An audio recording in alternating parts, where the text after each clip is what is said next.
What all these traditions teach us, especially the Shiva Shakti traditions, and I'm from the Shiva Shakti traditions, is that we are in dissonance between our sacred feminine and our sacred masculine, right?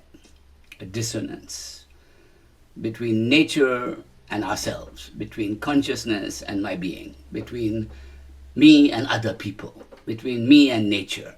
You know, we have forgotten that we are from that nature. You know, that's the fundamental teaching of any of these traditions, right? That some are fearful of nature, like nature is frightening and still beautiful. Some are loving of nature, nature is grace and magic and beauty. And some are in resonance with nature through practices and tantra and music and art and ideas and whatever you can do, right? It's about resonance, resonance. So the whole teaching of the Shiva Shakti path for thousands of years has been resonance. Are you in resonance with yourself, with the world, with this whole being, you know? So the picture, the ideal picture that comes from this is the picture of Ardhanarishwara, right? Ardhanarishwara. So what is its addressing, right? You know, in today's world where the masculine has gone insane, right? Whether it's greed or money or war or climate change or whatever we're doing to the earth, the resonance has gone further and further away from us. We are in imbalance and dissonance, and I don't think we need to argue about this. This is a given. Degrees of this are happening right now, you know, degrees of this. And this is a 2,000-year-old story of dissonance, right? Of the sacred masculine losing its way, you know, and the sacred feminine being suppressed and pushed aside. So this has been an ongoing story. And what Tantra says, what Sri Vidya says, what Kalikula says is that the solution is this, is to find yourself in perfect union, in balance between and your resonance with your own self, your Ida and your Pingala, your male and your female, with nature, with the world, with everything. Can I be in resonance is the question we're asking, right?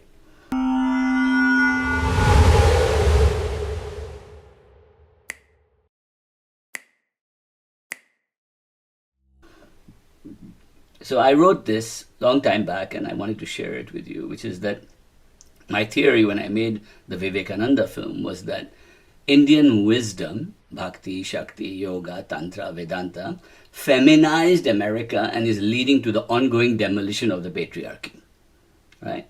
So just think about this for a second. This is my mission. This has been my mission since the beginning in America, right? Which is that to teach people that what we are bringing from Indian wisdom is not Indian xenophobia and narcissism and hatred of Muslims and all that. No, we're bringing ancient wisdom of the Shiva Shakti traditions through yoga, through bhakti, through Shakti, through Tantra, through Vedanta, to teach people to become, balance themselves, to take the masculine, feminize it, to take the feminine, learn about it, become sovereign, and then leading to an ongoing demolition of what this patriarchy is doing to us, right? So it's a kind of subversive work we're doing. If I'm in an inner circle here, so I can say that happily. You won't be here unless you also felt this way. And that's an important thing to think about, right? And so I see myself not as a man of faith or a man of God or a man of anything. I see myself as a rational mystic, right? I see myself as somebody who takes mythology, neuroscience, psychology, practices, and other techniques of experiencing these divine things and work with them and see what happens to me and expand my consciousness. I'm an explorer. I'm a rational mystic. I'm looking for the numinous. And the map that I always work with Joseph Campbell gave, is this idea of the three ways of looking at the world. The three, we call it in Tantra, three upayas, right? Which is the top one being the exoteric, which means all these things you can do outwardly to show, like the Devi Puram things. You can go and see a fire ritual or a Jyoti Puja or whatever you want to do. Then there's the esoteric, which is the inner practices, the study, the kind of realization that what's out there is actually in here, in me, and the beginning of that journey. And the third is the mystical, which is that I am that, I become that, I am going into that numinous awakening of the light, right? So in Tantra, those would be called Anavopaya. Opaya means path. Anavopaya, Shaktopaya, and Sambhavopaya, right? These are the three paths we work with, right? The earliest idea of Shiva, Rudra, the idea of the shamanic outlier, the shaman, the witch doctor, the power, the juju man, the yogi, right? This is the oldest image in Indian psyche, right? It goes back to Indus Valley. It goes back even further. They found caves with tridents and Bhimbika caves from 10,000 BC, things like that. So this idea of the shaman, which you see in Siberia, you see in Gobi Desert, you see it everywhere, is the idea in Indian psychology. It was called Rudra first, right? And Rudra was the creator, the healer, and the destroyer in one, right? So, and he was always either stoned out of his brains or meditating somewhere. It was always like that, right? And you don't want to piss off the Rudra. So if you were a city dweller, if you read the Rig Veda, the city dwellers would say things like, please, Rudras, don't get mad, all right? Don't come with your bulls and destroy our fire. Please don't come. Please don't come. So it was like ash-smitten, weird guys who lived outside the towns and cities were doing the shamanic practices. And this is where the prototype of Shiva comes from, right? If you look at the picture on the right, that's at least 2,500 BC from Indus Valley, the picture on the right there, right? And today Shiva is no different from that same idea, the yogi, the king of the animals, the king of nature, the one. But the problem was that this aloofness, this detachment was seen as negative by, social beings, right? And the idea was that, in fact, Shiva is said to have been so pissed off that he destroyed erotic behavior by laser beaming it from his head. So he was not interested in anything to do with the flesh or the body or whatever you want to call it. Especially after he lost his first partner, Sati, he got pissed off, And if you think about it, the earliest symbols of Shiva, Rudra, in India are the penis, the linga, right? Because it is considered to be the seed of consciousness, the seed that gives rise. So early Indians believed that semen and blood of the female had to mix to create life. They knew it. They just knew it intuitively. So the semen and the penis became symbols of the source from which all life comes into being, but not the making of life. It is the source, the seed factor, the consciousness, the idea of life. And so this is the very early, this is at least 300 BC, and this is, so that means, and they even found lingas in Indus Valley, they found it everywhere, right? They found it, And the other side was this idea of the sacred womb, the sacred vagina, the sacred cosmic womb, right? And this is Kamakhya, which we have it in Devi Puram, we have it in Kamakhya, the worship of the yoni, the worship of the sacred yoni, the mother's womb. And when you look at it in India, the earliest symbol of that union of the phallus and the womb is called the Tripundra, which is this Linga Yoni picture right on the right. And here is one from Indus Valley, 2500 BC, right? So they were already worshipping this merging of seed and blood and seed and vagina in the ancient ways. This was a known idea of union, very much so, right? Then later on, you get this idea of sexual union and union within the body, which is the union of Shiva and Shakti, and that's also considered a major part. And this goes back to at least 1st century AD. We see this coming into being, right? But at the same time, we then see this one, which is the strangest one of all, the emergence of, right from early days, of a half male, half female idea, right? This was very strong, called Shiva and Shakti as one, not as two. That means when one becomes two, they split. It splits in half and then you get two, right? It has to split before it becomes two, right? And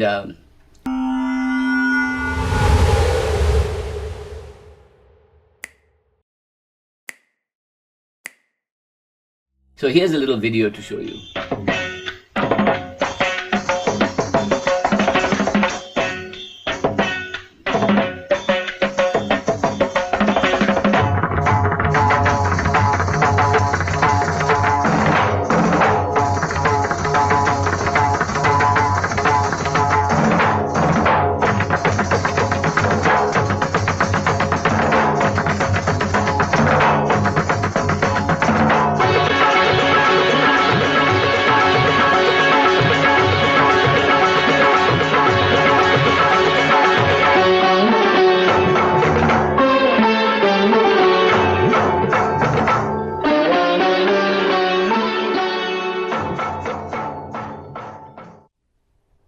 So, what are the origins of this, right? Let's look at that carefully. Let's think about it, right? And that video shows you that the duality that we perceive is actually a non-duality. It's one, splitting into two and then becoming two, and the two becoming the many. That's always been the concept of the Shiva Shakti idea, right? It's like a seed. The seed has to split. The seed becomes many things, right? It's the whole idea of... And so what are the origins of Ardhanarishwara? And this is one of the most beautiful symbols. This is a Chola sculpture from about 17th century of the Trishul and the male-female, you know. I'm trying to get one for myself. When I have it, I'll share it with you. But this goes back, way back. So the first male-female deity we see is from Buddhist times, Kushan Empire, around 2nd century. We see it in the Chola Empire in the 6th century, the male-female, Ardhanarishwara. We see it in Ajanta caves. Everywhere in India you see this motif of the Shiva becoming two, Shakti becoming two, Shiva and Shakti equal, Shiva and Shakti balancing, you know, this whole idea. It's very strong. And then this moves to South India and becomes a South Indian, strong bastion of South Indian thinking.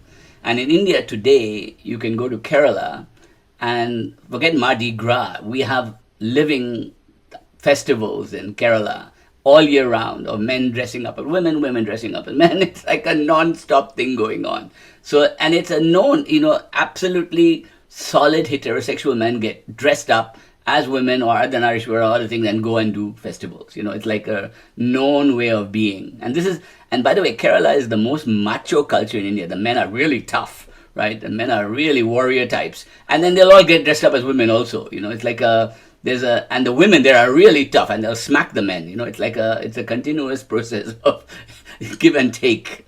You know, Kerala is the most enlightened. By the way, the irony is that Kerala is the most educated state in India. It's also one of the first states that became a communist state.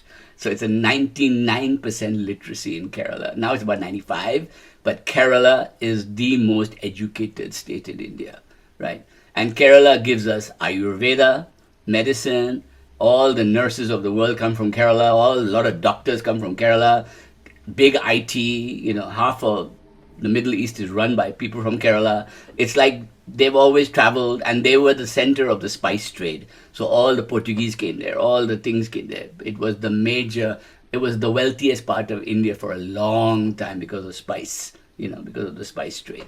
So just imagine all that because of Shiva and Shakti in union in some way there, right?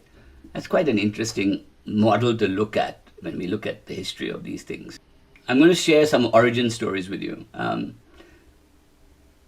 Would you like to read? Kelly, why don't you start? Would you like to read this? In the earliest dawn of the universe, Lord Brahma sat in despair. He had created the mental sons. Prajapatis, Thank you. But creation was not moving. Life was static. It did not multiply or pulse with the rhythm of growth because the world was only filled with the masculine principle. Brahma performed a great penance to the Absolute. In response, Shiva appeared, but not as the lonely ascetic. He manifested as Ardhanarishwara, Upon seeing this, Brahma realized his error. He had tried to create a world with only half of the truth. Shiva then separated the mother from his left side. This Shakti manifested as the great goddess, providing the energy, Prakriti. Prakriti, required for reproduction and the flowering of the material world. This was the first strand where Ardhanarishwara represents the functionality of life. So this myth is one of the oldest myths in Shaivism and Shaktism, right? This myth that when they were creating the universe, they didn't figure on needing a feminine at the beginning. And then when they figured it out, it was the divine one who had to come and show them that, look, one without the other can't happen, right? And so what is the creative principle? What is the making principle? What is the life principle? Is Shakti. And what is the idea principle, the seed, the consciousness? That's Shiva. That's how they separated it out in the ancient scriptures of India. So this scripture is from the Shiva Purana, which is probably as we know it from about 8th century, but it harks back to myths that go back to thousands of years. So they integrated all the myths together and brought it together in the Shiva Puranas, right? The second stage is that man abuses this knowledge. So let me just tell you what it is, first of all. The story of the sage Bhringi, right?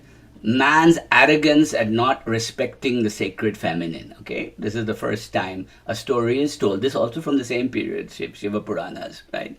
Where the sage comes to Shiva and Shakti, he's going to tell the story, and then he realizes, but Shakti, Shiva and Shakti are sitting together, but he tries to bypass Shakti and he fucks up everything, right? He tries to get past her into everything. All right, go ahead, Bhargav. Eons passed. The world began to view Shiva Shakti as two separate beings. Even the great sage Pirangi fell into this trap of duality.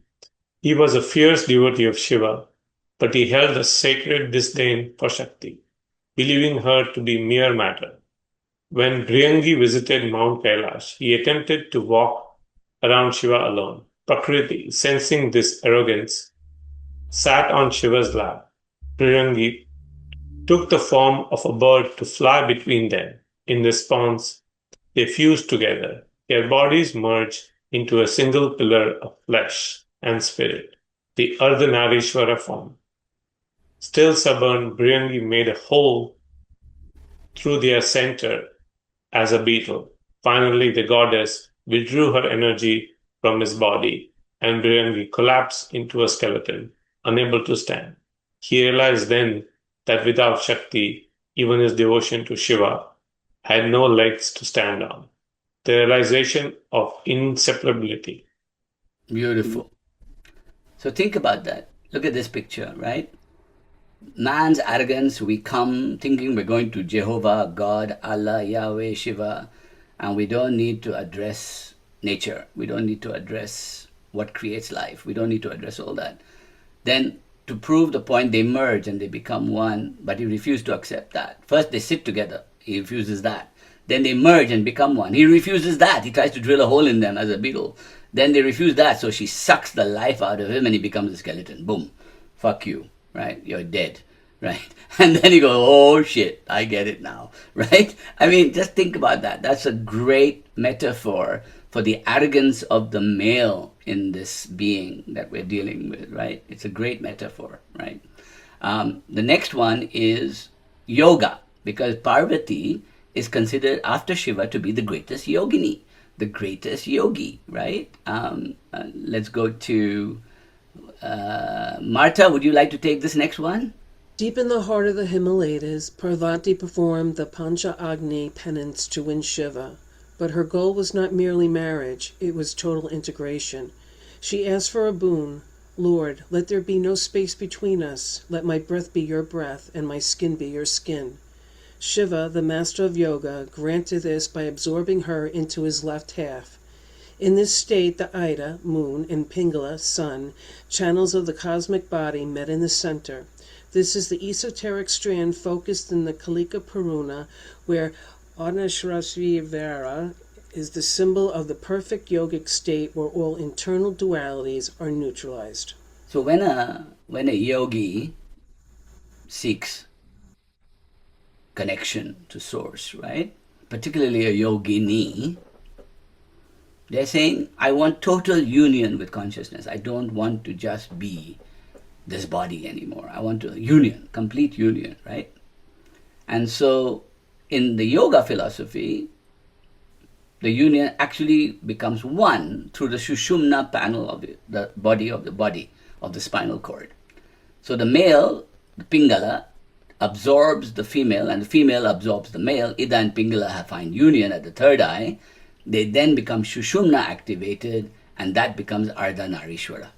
And then all dualities end, and I transcend this body, right?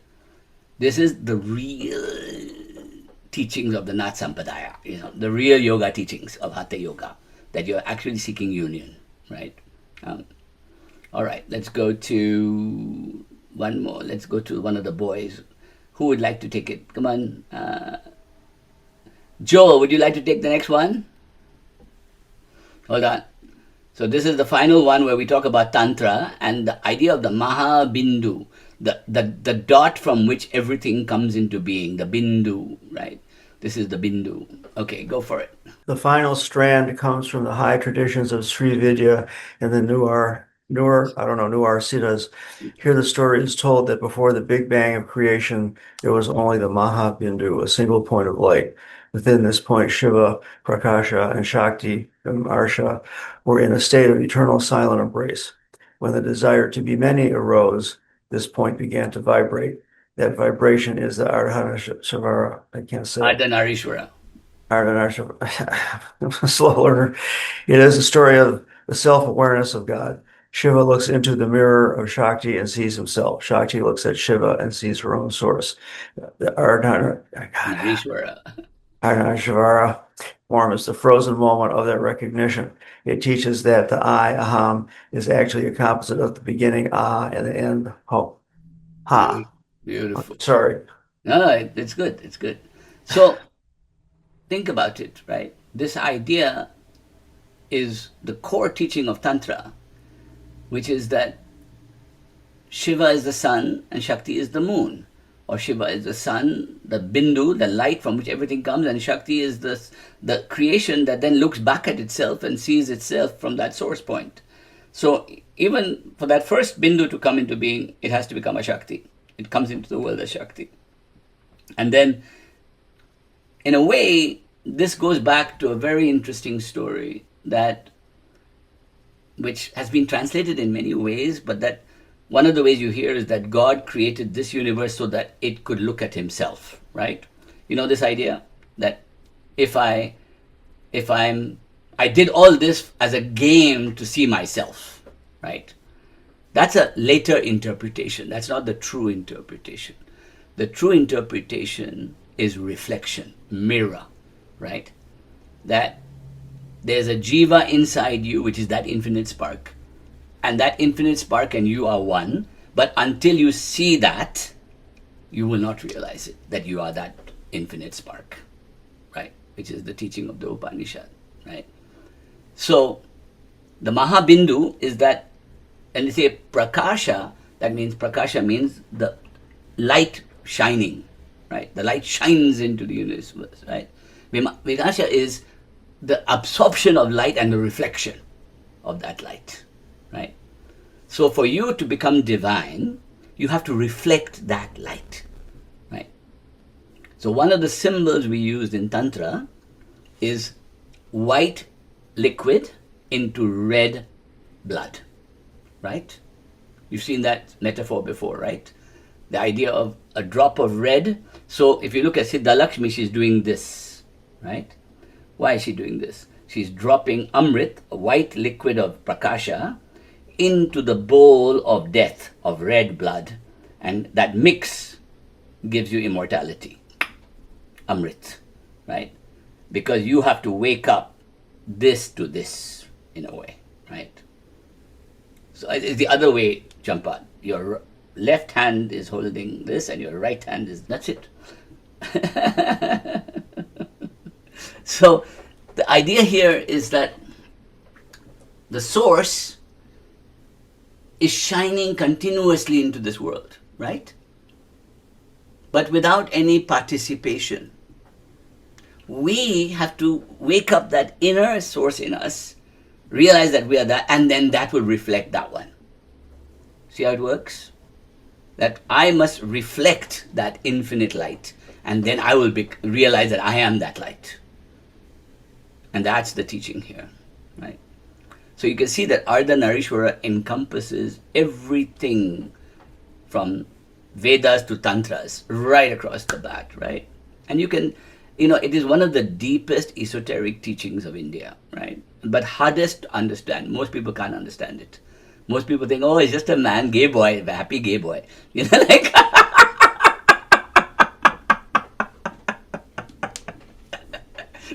So it's funny because Ardhanarishwara is the divine being of what is called the Hijras. And the Hijras are the transgender people, the people who are transitioning.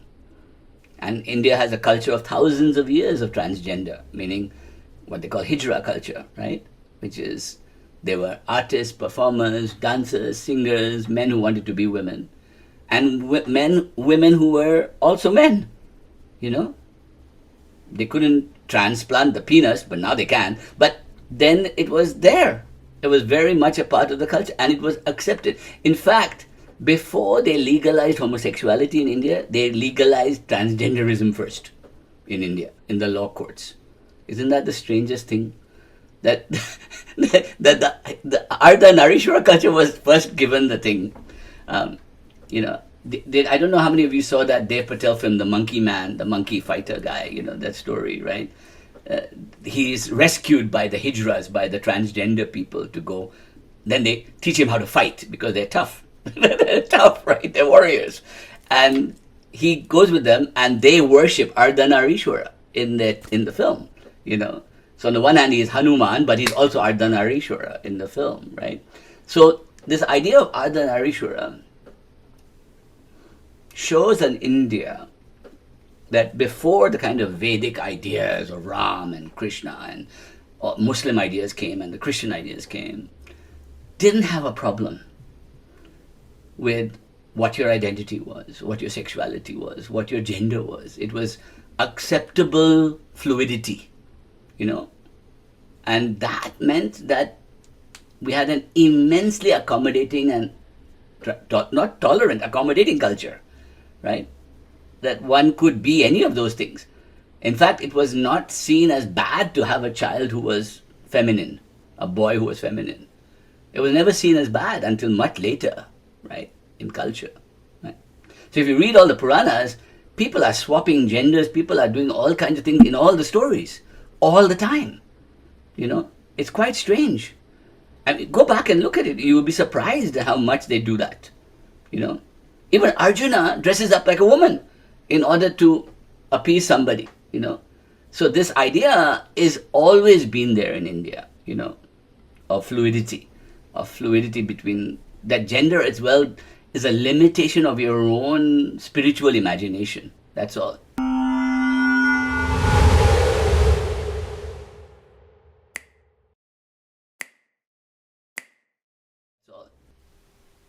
Before I open it up, I want to show you something, and then I'll teach you the mantras for Ardhanarishwara after that. But I'm going to show you something called the Ardhanarishwara Stotram, which was a poem written in the 8th century.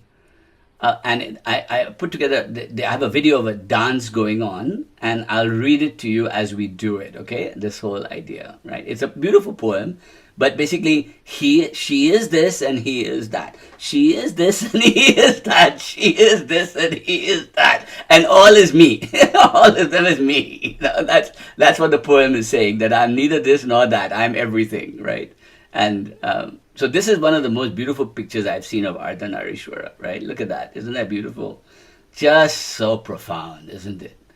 I don't know where I begin and you end. It's just like, it just tells you everything about what gender I feel like in the morning when I look in the mirror. Yeah, I'm not sure what I am. Am I the goddess today or am I a god? What am I? I don't know what I am. Then I look down and I see my thingy and then I think, I'm a boy, shit. But there is no limit to this idea, right? There's no limit to this idea. So I'll read this poem to you and I'll play the video at the same time.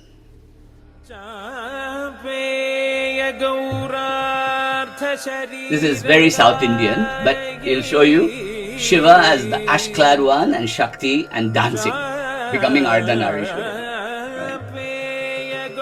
Right? So what he's saying is, to her whose body shines like molten gold, to him whose body shines like the burning camphor, to her who has beautifully done hair, to him who has matted locks. By the way, they're both women, huh? I bow to Shakti and I bow to Shiva. To her whose body is smeared with musk and saffron, to him whose body is smeared with ash of the cremation ground, to her whose beauty radiates love, and to him who destroyed the god of love with his third eye, I bow to Shakti and I bow to Shiva. Namah Shivaya cha Namah Shivaya Namah Shivaya cha Namah Shivaya. To her who has tinkling bells as anklets, to him who has the king of snakes as his anklet, to her who shines with the golden anklets, and to him who has snakes as anklets, I bow to Shakti and I bow to Shiva.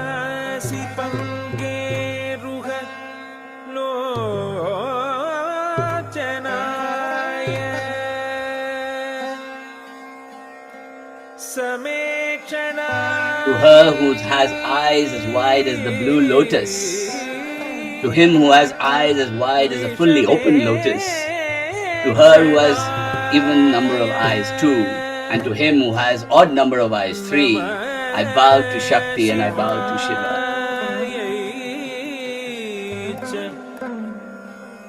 Namah Shivaya.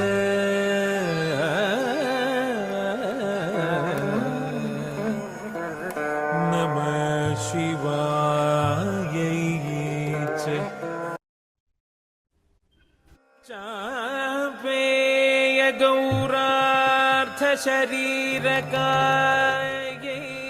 To her whose hair is adorned with a garland of divine flowers, to him who wears a garland of skulls, to her who dresses in beautiful silks, and to him wearing nothing but 8 the directions of the wind, I bow to Shakti and I bow to Shiva.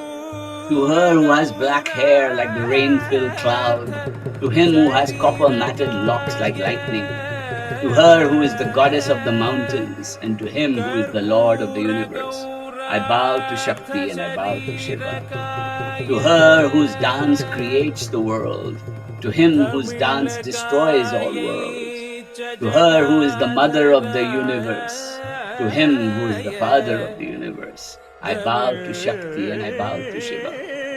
To her with glittering earrings of gems, to him who wears a great serpent as an ornament, to her who is divinely merged with Shiva, and to him who is divinely merged with Parvati, I bow to Shakti and I bow to Shiva.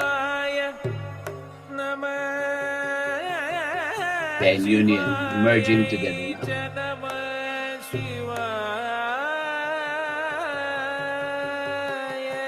Those who chant this Ardhanarishwara stotram with bhakti will be blessed long, respectful life, and will be blessed with all the things that we wish for.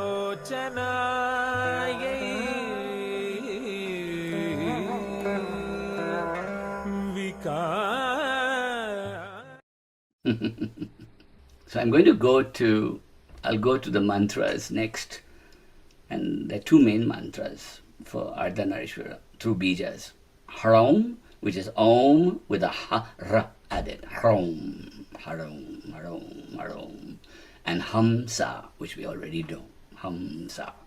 So we'll come to that in a bit. From a meditation point of view, guess what? You're all been worshipping Ardhanarishwara all this time. Who knew? You know, like, you know.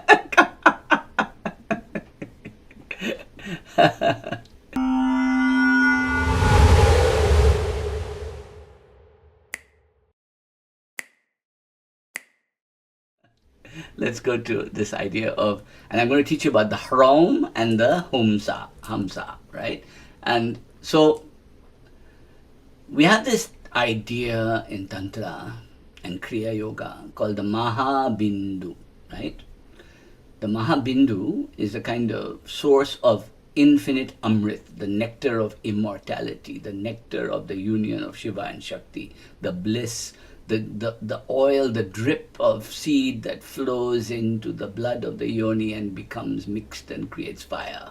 You know, it's like the Manipura fire and the seed of infinity come together. You know, that is the symbol of Ardhanarishwara. It's called the Mahabindu, and her bija is Hrom. And so this is from the scriptures, which says, within the body there is a fountain of energy that lays dormant at the Manipura and the Bindu. By awakening Kundalini, we can learn to unlock and kindle this sacred fire and the divine liquid. As we generate this loving transformation within ourselves, we radiate that frequency out into the world we experience. As we create balance in ourselves, we create balance in the universe. This is the teaching of Ardhanarishwara, right? I'll read it again. Within the body, there is a fountain of energy, the Amrit that comes from Kechari. There is an of energy that lays dormant at the Manipura, waiting in the Manipura, you know, the Linga Mudra, when you hold it like this, you know. And the Bindu. And by awakening Kundalini Shakti, we learn to unlock and kindle this sacred fire and the divine liquid, the Tejas and the Ojas. And as we generate this loving transformation within ourselves, we radiate that frequency out into the world we experience. As we create balance in ourselves, we create balance in the universe. As we create balance in ourselves, we create balance in the universe. So this Amrita Bindu, this is one of the symbols generated by an artist in India, of the Bindu light of the source of the universe dripping with a liquid from the back of your throat into the fire of your Manipura, into the lotus of your Manipura, right? And the Bij mantra is Hrom. So think of Aum, right? Just say Aum, Aum, and then add a Ha and a Ra to it. Hrom, Harom, Harom, Harom. So I want you to think about this for a second, right? You know when we do the Kechari, and we put our tongue back, right? We are actually releasing a liquid back here, right? And that's coming from this top light here. It's called the Amrita Bindu, this light. So you actually, when you look up and you see the light eventually, and when you feel that liquid coming to the back of your throat and the tongue, that is the Amrita Bindu. And it is said that in human beings, that is continuously pouring down and feeding, that is the sun, and that is the moon, that is the moon, and the sun, and it comes down to the Manipura, the fire in your belly, right? And it's burnt up, and that keeps you alive. So without that continuous flow, that's what life is, right? Now for a yogi, you want to hack that. So you want to hack how much liquid comes in, how you control it, and how much you burn. So you become almost immortal, right? This dance releases the chemicals needed to act in the world through the Hridaya and the heart, right? So if you can balance Shiva, the trickle down of the liquid and the beam of light, with Yoni of Shakti, right? And put it in your Manipura, you are creating the alchemical center from which Ardhanarishwara acts in the world. That's what this means. Tripundra, right there. Such a beautiful thing, isn't it? And the bija is Haram, Haram, or Hamsa, or Shreem, or Hreem, whatever you want. Hrom, Harom, Haram, Hareem, Hrom, those sounds are all to do with solar energy. Solar energy coming in and moon energy burning. Hrom, Ha-ra-om. Just say it with me. Start with Ha-ra-om. Ha-ra-om. Ha-rom. Hrom. Hrom. Hrom. Now put your mind in your belly and imagine a beam of light and trickling down to you. Hrom. Hrom. Hrom. Hrom. Hrom. Hrom. Hrom. Hrom. Balance my masculine, my feminine, my heaven, immortality, and my fire in my belly. Balance all of it perfectly and then come to my heart as a result. Hrom. Hrom. Hrom. Hrom. Om Hrom Ardhanarishwaraya Namaha. Om Hrom Ardhanarishwaraya Namaha. Om Hrom Ardhanarishwaraya Namaha. Om Hrom Ardhanarishwaraya Namaha. Om Hrom Ardhanarishwaraya Namaha. Om Hrom Ardhanarishwaraya Namaha. So when you need more power, masculine, you can change that to Om Hrim Ardhanarishwaraya Namaha. Om Hrim Ardhanarishwaraya Namaha. Om Hrim Ardhanarishwaraya Namaha. And when you want more Shakti and feminine balance, Om Shreem Ardhanarishwaraya Namaha. Om Shreem Ardhanarishwaraya Namaha. Om Shreem Ardhanarishwaraya Namaha.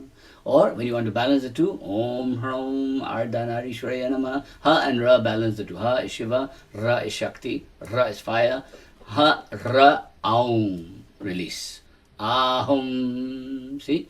Aum, releasing to the heavens. Harom Ardhanarishwaraya Namaha. Om Harom Ardhanarishwaraya Namaha. Om Harom. So Shushumna opens with that middle one. So Ha is masculine, Shiva, down the right side, Pingala, Prana. Left is Shakti, Ida, moon, sun, union, Hrom. Through the middle, Ha-ra, Om. Harom, Harom, Harom, Hrom. So you can even say it quickly, Hrom, Hrom, Hrom, like that. Hrom, Hrom, Hrom, Hrom, Hrom. I've heard it all kinds of ways. Some teachers will say Ha-ra-om, some will say Hrom, some will say Hrom. You know, you can do it different ways. You can roar it. But the feeling is Ha, coming in, Ra, fire, Om, release back. Harom, Harom. Remember when we do Hamsa, we do Sa, right? Here we're doing Rom, Rom, Rom. See? It's like a Ha, Ra, Om. Ha, Ra, Om. Ha, Ra, Om. Harom. So what does this do? This takes the nectar of Shiva's immortality consciousness, right? That I am actually not body, I am everything. Ha, into me. I am the fire of Shakti in my belly. Chandi, Ra, Ram, Ram, Ram. Belly, right? Ra. Union occurs and then I release it and dissolve. Om. So you're going Ha, Ra, Om. Ra. Om.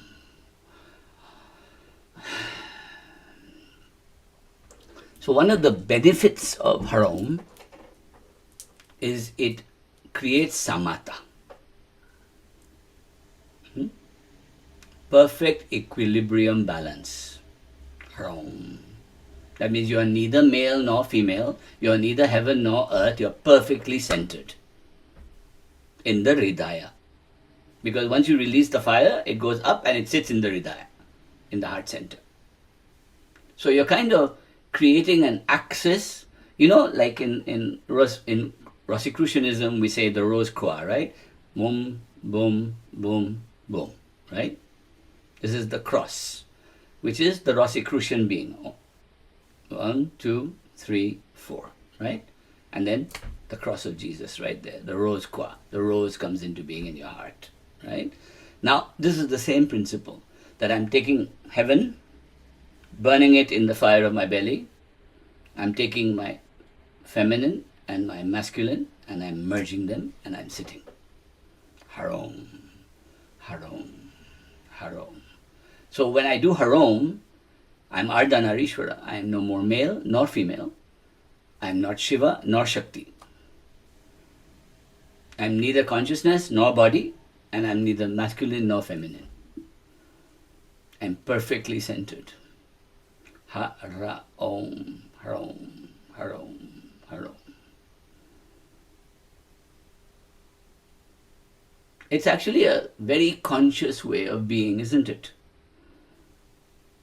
It's this is why it's an advanced teaching, and I wanted to do it quietly like this, which is Harom, which is, because when I was taught all this, I learnt it as the 6 parts of chakras as Hram, Hrim, Hrum, Hom, Hrom, Aham, right? Like that, you do that. Those are the solar energies going back to Shiva. Haram, Hrim, Hrom, like that, you go back to Shiva. And Hrom was always Manipura and heart mix, Hrom, right there. I never understood it until I started doing the Ardhanarishwara teachings, that, that's what it means. That I bring Shiva down, light the fire of Shakti, and then I sit in my heart. Harom, Harom, Harom, Harom, Harom, Harom.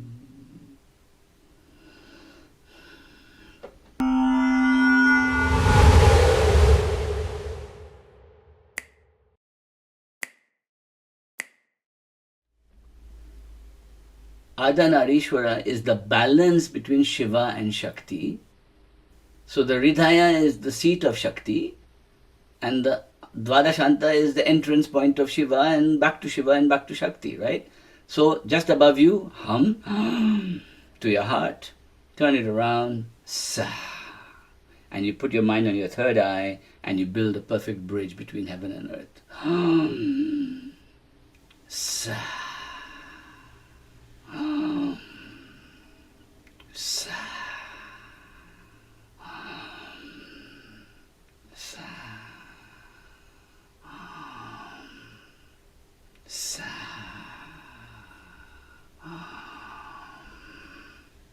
Sa. Do it quieter, hum, and hold it there for a few seconds. Feel the balance occur, perfect equilibrium in your heart. You are neither male nor female, neither Shiva nor Shakti. You are perfectly in union in the heart. And then slowly you can release it, sa, and hold it out and become pure consciousness. Hold it in.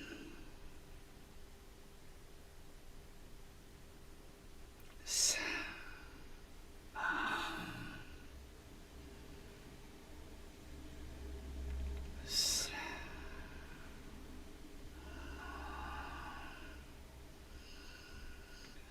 Keep doing it. Keep doing it. This is from the Vijnana Bhairav Tantra, right? Prana and Apana moving in both directions elongate and stretch the Kundalini Shakti against the spinal cord, and this becomes the ultimate place of pilgrimage for the pilgrim soul in you. Follow this path of Kundalini Shakti that is full of pure bliss, and by her grace you will enter the ultimate state of Bhairav, or the void. So this union of Bhairav and Bhairavi occurs in the Hridaya. Exhale your breath with Sa, inhale with Hum, and just reciting Hamsa all day is the only mantra you need. This mantra, O Devi, can be chanted 21,600 times a day by anyone with each and every breath, but it's difficult for those who are not aware. Observe this and you will be born again. And then in the final verse of the Vigyan Bhaira Tantra it says, and this is important for us in this teaching also, O Devi, keep these teachings sacred and secret in your heart. Share them carefully only with advanced seekers whose minds are free from all negative thoughts and malice and ulterior motives. This world and all its shimmering forms are temporary, O Devi, but this knowledge is eternal. You can let your breath, your body and your life go, your home, your country, everything. But this teaching, the supreme nectar of immortality, will remain with you forever and must be kept alive as a flame in your being. And then they had union, Satchitananda.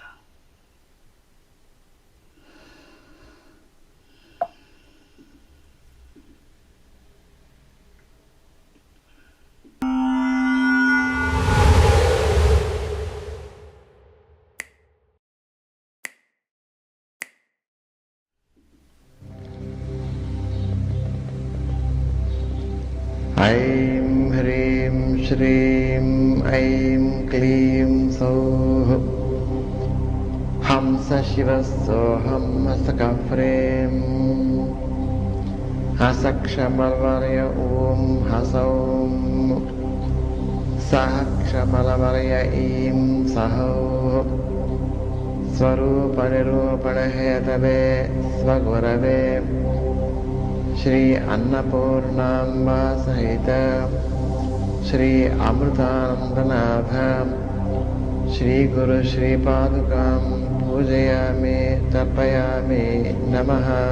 I will begin to feel a spanda, a pulsation. ऐं ह्रीं श्रीं ऐं क्लीं सौः हंस शिवसोऽहं हसकफ्रें हसक्षमलवर्य ॐ हसौं सः क्षमलवर्य ऐं सहौः स्वरूपनिरूपणहेतवे स्वगुरवे श्री अन्नपूर्णाम्बा सहित श्री अमृतानंदनाथ श्री गुरु श्री पादुकां पूजयामि तर्पयामि नमः। ऐं ह्रीं श्रीं ऐं क्लीं सौः हंस शिवसोऽहं हसकफ्रें हसक्षमलवर्य ॐ हसौं साक्षमलवर्य ऐं सहौः स्वरूपनिरूपणहेतवे स्वगुरवे श्री अन्नपूर्णाम्बा सहित श्री अमृतानंदनाथ श्री गुरु श्री पादुकां पूजयामि तर्पयामि नमः। Just relax and put your mind in your heart center and just sit with me for a while.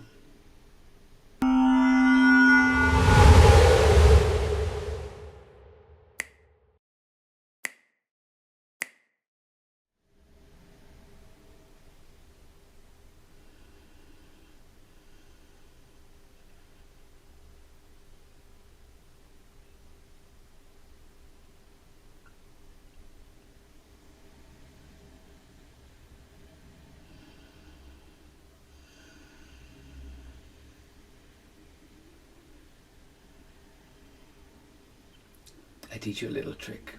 If you look at my face, I'll become half male, half female for you. Look at my face.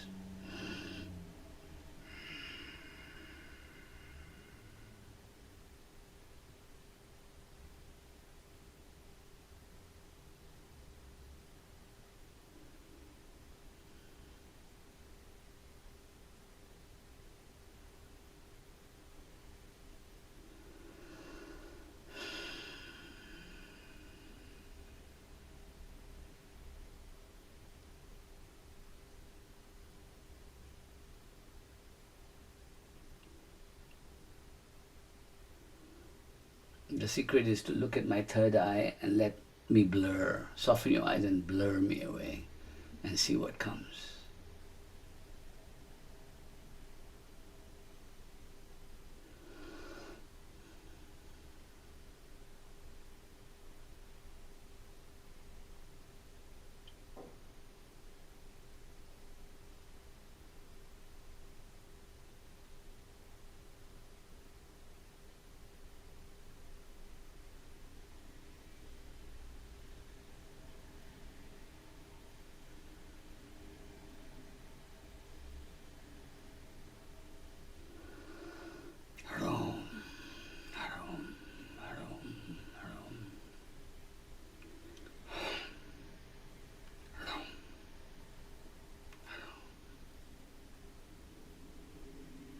Become Ardhanarishwara.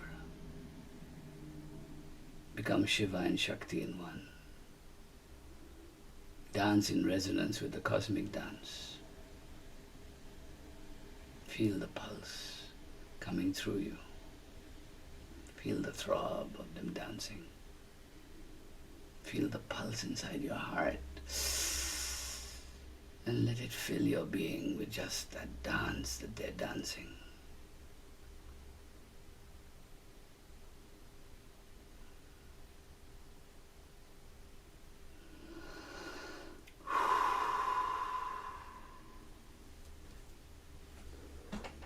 Jai Ma. Om Namah Shivaya.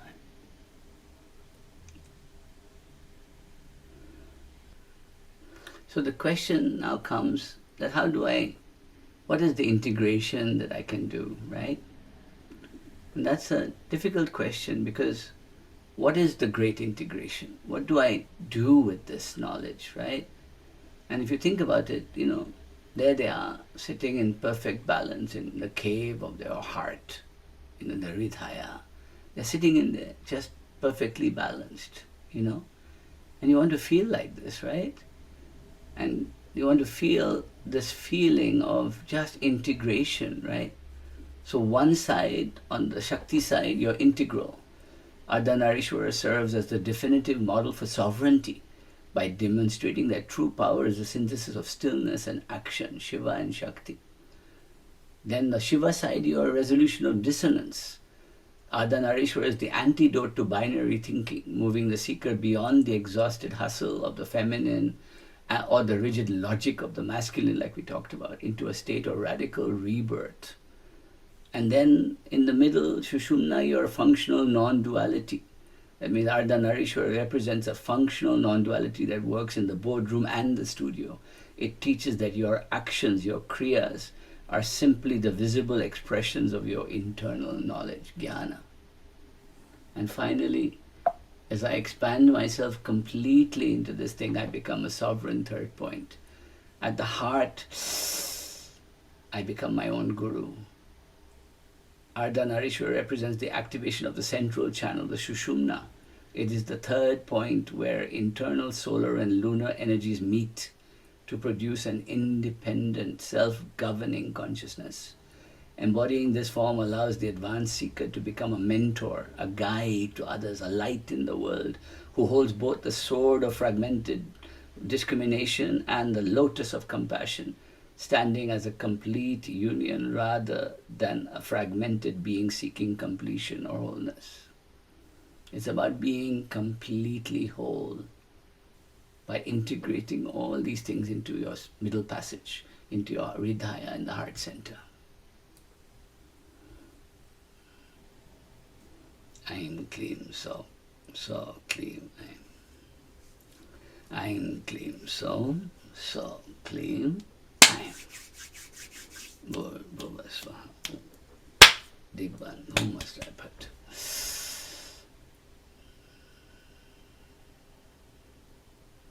Aim Rim Shiva Aim Klim So Hamsa Shiva So Hamsa Kafrim Hasak Shamalabariya Homa So Sahak Shamalabariya Im So Sarupana Rupana Hita Vishagurave Shri Annapurnama Saita, Shri Amritananda, Shri Guru Shri Padakam, Pujyami Tarpaya Namaha.